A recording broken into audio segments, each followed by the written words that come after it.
Um, Good morning, everybody. Thank you very much for joining in this Channel Wall Seed session, where we are going to talk about illegal seed practices and why it's a risk for the entire value chain.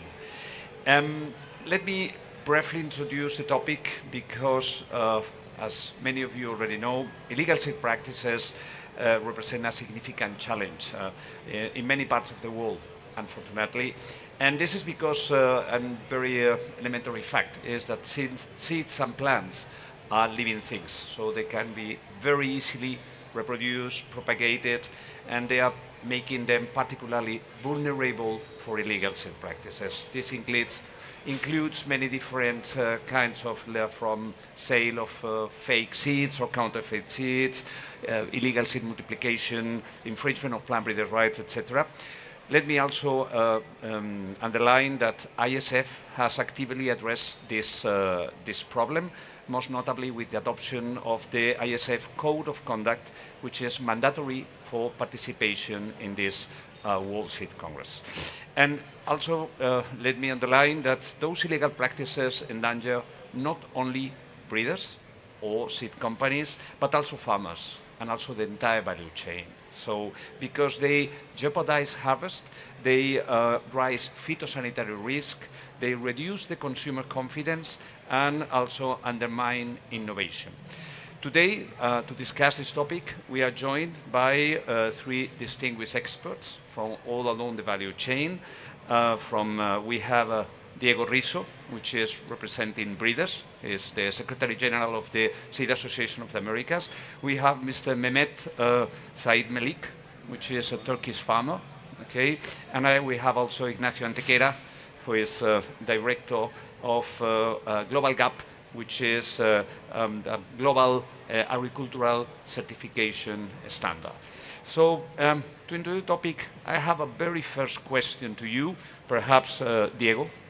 And this is, in your view, who are behind those illegal seed practices and why those illegal seed practices occur? So what are the factors that contribute to the prevalence? Thanks, Antonio. Hello, everyone. Thanks, ISF. First of all, I want to start the optimistic way, looking the glass half full, because when we address illegal seed practices, we only focus on illegal things, which we care a lot, but we need to know that most of the agriculture done in the world is being done the legal way, which is good to produce more food and better food. But it's very important to address illegal stuff because the impact it has. So who are behind it? It will depend on the crops, the country, and the regulatory landscape where it happens. It could be farmers, seed producers, seed distributors, seed multipliers, seed sellers, companies. Illegal seed practices are not only related to intellectual property or plant breeders' rights, because most of the time we think it's only linked to IP, but we definitely know that also happens by not complying with the seed law, with the quality standards, which is a major proportion of the illegal seed practice as well. Who is behind it, Antonio, are those that they know when they are doing illegal seed practices, but you have also people that they don't know. They lack of knowledge about the regulations. But it's not only the people that do illegal seed practice, it's also those that witnesses it, and they do nothing, or even they facilitate it. So I will say that it's a wide range of stakeholders that could be doing illegal seed practices. That's correct, and this is very important because I think that sometimes the main problem is the lack of awareness about the importance of the seed, which is at the very foundation of the entire value chain, and from that there is then a very important question, which is the impact along the value chain, and starting for farmers. Okay, and a question, this is perhaps to you, is in your view, how do illegal seed practices affect farmers, and what are the benefits of using legitimate material, certified seeds? Good afternoon. My name is Mehmet Sait Melik. I'm a farmer from southeastern part of Turkey, where it's called Gap region. I inherited the farm from my parents. It's a 150 hectare farm. It's a comparatively big farm in Turkey. And I've been farming for around 30 years myself. We use certified seeds, yes, and tremendously we care about using the certified seeds. For illegal practices, I don't know much about it. I'm not going to say anything about it. I would only say how we benefit from the certified seeds that we use. We benefit a lot. Even before certified seeds started in Turkey, my parents, especially my father, were trying to select his own seeds himself. Now that we have really good companies in Turkey, we buy, especially for corn, wheat, and cotton, we buy certified seeds from the companies. Sometimes we have some problems, but I'm not going to say much about those problems. Yes, little, but usually we benefit a lot. How do we benefit? I put a couple things in order. First, when we buy a certified seeds, I know as a farmer that they are stringent on their production requirements. We usually pay for what we get. Secondly, what is important is we get partially variety. They are all same in the same standard, which is very important to the farmers. Thirdly, we can trace it back to the company if something goes wrong, which is very important to the farmers because we pay a lot to the seed companies. Fourth, variety testing is probably done in the local market, in local area, which is good for us. We care about that. Fifth, companies also give us some security and guarantees if something happens to the seeds. Nothing happened yet, but we would go and ask for it. And the last one, maybe with using the certified seeds, we could get a little bit more money when we are trying to market our products. Thank you very much. And we are talking from breeders, from farmers, but we know that seeds that carry on the genetics, the quality, could affect the entire value chain. So, and here I have a question for Ignacio. You represent perhaps the major agricultural good practices standard in the world, which is Global Gap.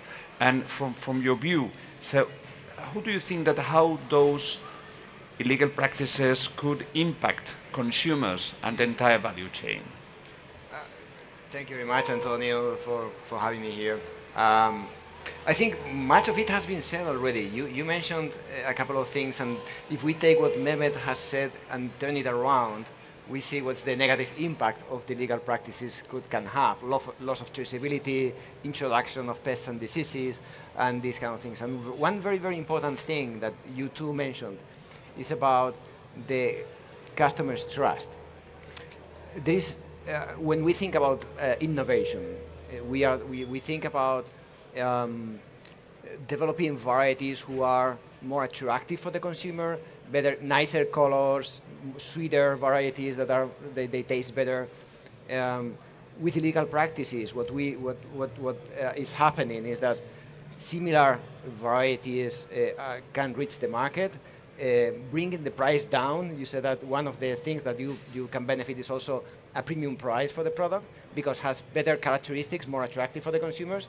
But the consumers lose trust on those varieties and the true ones because they are being deceived by the illegal seeds, right? Because they are similar, but they don't have the same characteristics. Similar ones, but not the same ones. So they lose trust on that one, and this is bringing down the value of the original product, and is bringing unfair competition, which again,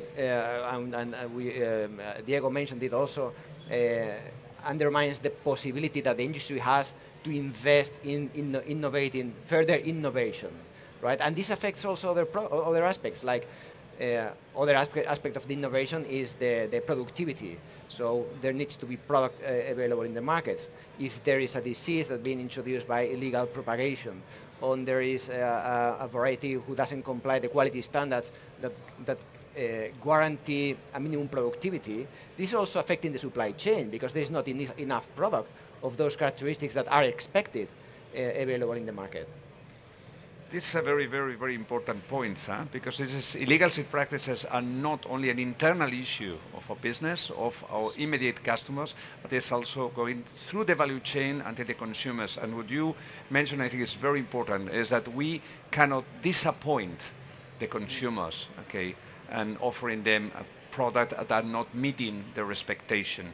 And then, okay, we were talking about the problem, but look to the future, okay, and how we can prevent, or how can we work together to fix this problem? And then, from your respective perspectives, so what would be your tips, your ideas for stakeholders from, for example, starting from breeders, seed companies, okay, Diego, what do you think that we can work to prevent those illegal seed practices? So first to know how to prevent, we should know the whys, why illegal seed practices happen. And for those of us that had the opportunity to learn about different countries' situations, we know that illegal seed practices happen for different reasons. Let's try again, think the right way, thinking that perhaps it's because they don't know the local seed law or regulatory framework for seeds and for planting. But we also need to be frank, saying in this year, 2025, most of the stakeholders knows the seed laws and the regulatory framework. So if illegal seed practices take place, there might be reasons. Because they don't know the impact of using bad seeds, because they don't know the risks of using or not respecting the seed laws. But I think and you ask about tips also, one of the tips I will say is dialogue. I think in most of the countries where we see illegal seed practices is because lack of dialogue among the stakeholders, mostly breeders, farmers organizations, the government, the seed offices, the plant variety protection offices. I think we need, in some cases, to improve dialogue to find solutions to these problems. Because the problem is out there. We need to find the solutions. And first of all, we need dialogue. Of course, we need also practical activities. We need enforcement. We need effective enforcement. If you are going to enforce your law or your regulations, you need to be effective. So penalties should be in relation with the infringement, I will say. Also, it's about, when I say it's about communication, it's how can we breeders show the value of the genetics? Because if the farmer is choosing a variety, it's because he or she sees the value. So the price of the royalty or the price of the seed should be in line with the value, not only the perceived value, but the value that delivers the variety. And in some countries, we see also that there are incentives for certified seeds, tax benefits, subsidies, or even bank credits with facilities. So how can we think, for example, I come from a country, Uruguay, South America, that our government incentivize farmers for use certified seeds, okay? This is a tax benefit. So it's against illegal seed practices, but again, it does not promote farm-safe seed, that's another chapter. May I add something to that? Absolutely. Yes. He said dialogue. I agree with that. There has to be a big dialogue between farmers, inspectors, government inspectors, and of course seed producers. We could do a really good coordination with them. Sometimes that coordination is not real good. If we can manage the coordination between inspector, seed company, and the farmers, we could achieve better results, I believe. I agree with you. Sure. Thank you. Just to complement that, because we also see that it could exist dialogue, but it should exist goodwill to have a good dialogue. Because if all of the stakeholders come to the table without being able to negotiate or to find solutions, we have also seen that although you can have dialogue, it has not been successful. So it's very important to find the right people with goodwill to find good solutions. Okay, so you mentioned dialogue, communication, engagement, Enforcement. and then how we can improve that awareness by farmers and engagement. And this is not a problem of breeders or seed companies against farmers, but it's something, because farmers are the first victims of illegal seed practices. So how we can really, from your perspective here in Turkey, how we can improve that? We could improve it. The seed companies should spare some time to reach the farmers. They are a little bit hesitant. They use it. They usually use a broker between. They don't touch the farmers. If they could touch the farmers, if they could come to us through extension of farmer services, which we have them in Turkey also, we could utilize and better seeds, and we could have a better communication, better dialogue. But the seed companies has to show up and come to the farmers. Okay. And for you, Ignacio, I know that Global Gap is becoming more and more aware, more engaged as well. You have just 1.5 years ago and also improve the standards and upgrading the requirements on propagating material and compliance with IP rights as a major must, so an obligatory requirement to be granted with the Global Gap certification. You are now, I know, working also with the new update on plant propagating material standards certification. From your perspective, how you can contribute to prevent those practices? Yeah. Much of what I can say has also already been said by Diego. We develop the standards also in consultation, in dialogue with the industry. We don't write them ourselves. Yeah. We write them with the industry. The industry writes the standards themselves. We just put the table and they sit around and decide what they want to comply. But for that, what you said, you need the people who are like-minded and have the same objectives, people who want to go in the same direction, because otherwise dialogue won't be productive, right? So that's how we develop the standards and how we establish those requirements. And then later on, and then you talked about the enforcement. You have been talking about the collaboration with the authorities, the governments. We work on the private industry. We don't depend on the authorities or the willingness of the authorities to enforce some law. So we put in place control mechanism for the authenticity of the plant propagation material, for the right use of those products at farm level. So and that's organized by the conversation between the producers. Breeders are, as Antonio says, and he knows very well, we are getting closer to the breeding organizations, to the nurseries, because we think that there is a lot for us still to do together, and that we can help from the certification standpoint. So we are progressing in that direction, like private industry controls that can help people who have common goals in the sense of controlling the authenticity of the plant propagation material. No, this is very important, because at the end, those private standards, as yours, is about self-regulation, but to me it's mostly about building trust along the value chain. And I think this is the most important point. But we have a very, very important, let's say, final question here, and to me is the main goal for this panel, and it's a question for you all. It is about how can we, all the different parts of the value chain, from breeders, from farmers, from exporters, retailers, and from your perspective, how can we all work together, okay, to improve the situation, to raise awareness, to ensure compliance, to build trust through the entire value chain? That's not an easy one. Trust, trust, trust.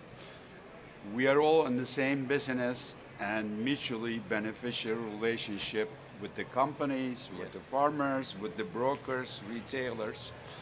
If we trust each other and we are open, the important thing is to be open. They have to be really tell us the truth, exactly what it is and how it is. We can manage a lot better, and we could all benefit from this. It's true. And we have also to acknowledge that as a seed business, as a seed sector, we have been perhaps in the past a bit too shy, okay, and a bit in showing and ourselves, showing up, okay, and becoming, and now in the current world, which is controlled by narratives, okay, we are now paying the cost of not being really active in communicating.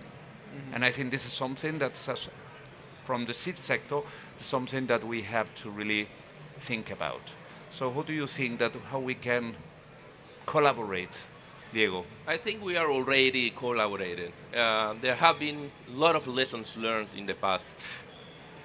Illegal seed practices is not a new topic. No.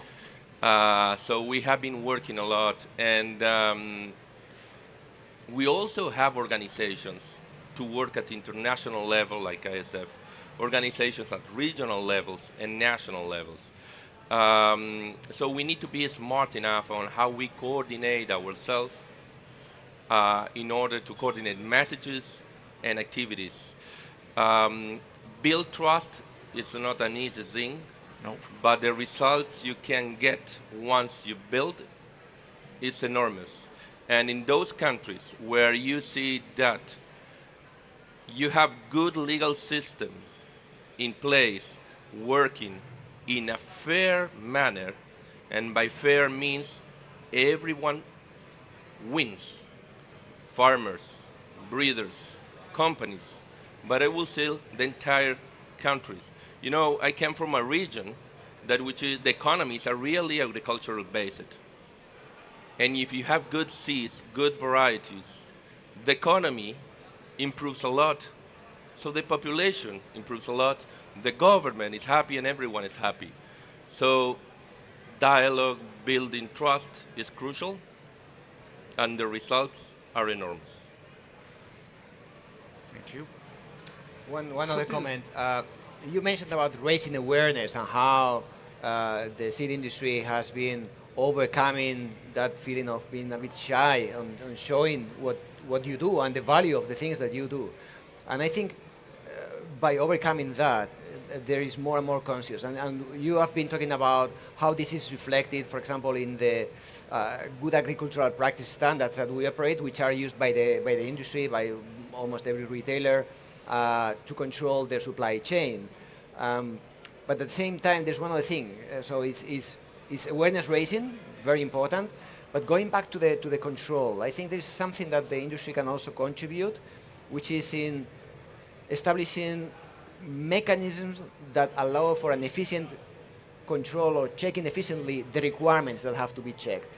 The standards that the retailers demand for the suppliers include a whole range of requirements. It's not only plant propagation material, it is irrigation, use of pesticides, it's hygiene of workers, all these kind of things that are risks for them. So the seed quality and the seed authenticity is a part of it. And but checking that the producer is complying with those requirements takes time. We need to find ways that this time, a short time, is still enough to be able to check that requirement or the compliance of the producer with that requirement. So working together in establishing those mechanisms that allow for a more efficient control. Absolutely, absolutely. And I could add from my side that trust is not only about dialogue, engagement, it's also about mutual understanding. Mm-hmm. And this is something that you have also mentioned. So we have also, because the very basis for collaboration. It's mutual understanding. What are the needs? What are the reasons? And sometimes we cannot also find it. Some are tempted to sometimes perhaps even over criminalize some infringements without understanding that behind infringement sometimes there are complex social, cultural factors that we have to tackle. And this is, I think, a responsibility of all the value chain. And this is, I think, is a good point. And from ISF perspective, I can assure you all that we are aware of that. We have now established a value chain coordination group in order to improve our engagement along the value. And we have to make farmers' value chain present in our meeting, in our discussions, and we should also be perhaps more active in participating in your discussions and the different point of view. I don't know if we have time for any questions from the audience, or we are perhaps, I think that we are running short of time. Perhaps we have, or you have any final comment? Take questions if there is any. If you have any, there is any microphone because we have just a couple of minutes, so you have to be very concise in your questions and in the answers.